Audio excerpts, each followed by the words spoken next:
नमस्कार, जय हिंद। उम्मीद करता हूँ सबके स्वस्थ होंगे, मस्त होंगे, अच्छे होंगे। अगर आप हमारे चैनल पर नए हैं तो चैनल को सब्सक्राइब कर लीजिएगा। आज हम बात करेंगे अमेरिकी कंपनी भारत को फाइटर जेट्स के लिए इंजन प्रोवाइड क्यों कराना चाहती है। जो अमेरिकी कंपनी जनरल इलेक्ट्रिक भारत में 5वीं पीढ़ी लड़ाकू विमान के लिए इंजन बनाने के दौर में शामिल होना चाहती है। जो वहाँ के चेयरमैन हैं उनका मानना है कि उन्होंने कहा कि भारत GE के लिए नागरिक और रक्षा दोनों तरह के एरोस्पेस कारोबार के लिए बहुत महत्वपूर्ण बाजार है। सबको लगता है भारत एक बहुत बड़ा बाजार है, वहाँ पर हम आए और हमारी जो कंपनी है वह इंजन प्रोवाइड करवाए।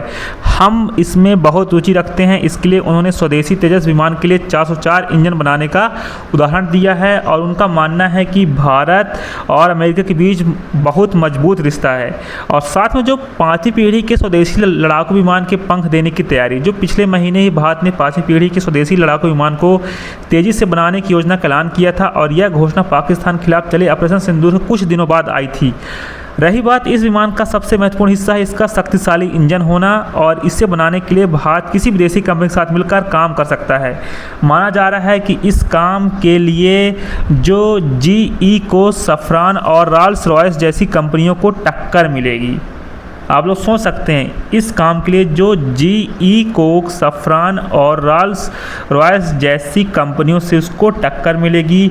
और हर एक देश चाहता है, सोच सकते हैं आप, कोई भी देश इस समय उनकी नज़र सिर्फ भारत पे है, क्योंकि भारत में पैसा आप लोग को जानते हैं। अगर हम खुद से आत्मनिर्भर भारत बनना है तो भारत खुद से अपना इंजन बनाए, सब कुछ आगे कुछ करे, तभी हम भारत विकसित देश की श्रेणी में आ सकता है। जो तेजस मार्क 1A लड़ाकू विमान के निर्माण में भी प्रगति हो रही है।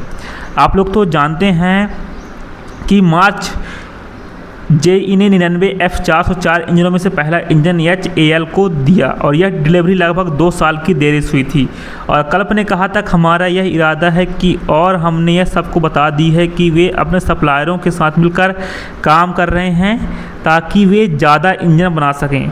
और उन्होंने कहा कि इस मामले में अच्छी प्रगति हो रही है और उन्होंने अप्रैल और मई के कई महीनों में पहली तिमाही की तुलना में देखा जाए इंजन की डिलीवरी में अच्छी बढ़ोतरी देखी गई है। जो तुलना में जो बढ़ोतरी है काफ़ी ज़्यादा देखी गई है। ये चीज़ें सामने नज़र आ रही हैं और इस हिसाब से मांग की वजह से कुछ समय के लिए सप्लाई चेन की समस्या है। भारतीय वायुसेना के प्रमुख air chief marshal AP Singh ने हाल ही में जो सैन्य उपकरणों की खरीद पर देरी पर चिंता जताई थी और उन्होंने इसलिए समय सीमा निर्धारित करने पर जोर दिया था। जो सैन्य उपकरणों और फाइटर जेट की उपलब्धता में देरी हो रही है क्योंकि कंपनियां उत्पादन नहीं बढ़ा पा रही हैं और इससे सशस्त्र सेना को अपनी तैयारी मुश्किलें आती हैं। कल्प ने कहा कि इस समस्या को दूर करने के लिए कई कदम उठाए जा रहे हैं, लेकिन इसमें अभी समय लगेगा। और उन्होंने कहा GE में नहीं बल्कि पूरे उद्योग में प्रगति हो रही है और साथ में हर साल मांग बढ़ रही है, इसलिए सप्लाई चेन की समस्या अभी कुछ समय तक बनी रहेगी और यह एक बहुत बड़ी चुनौती है, एक बहुत बड़ी चुनौती मानी भी जा रही है।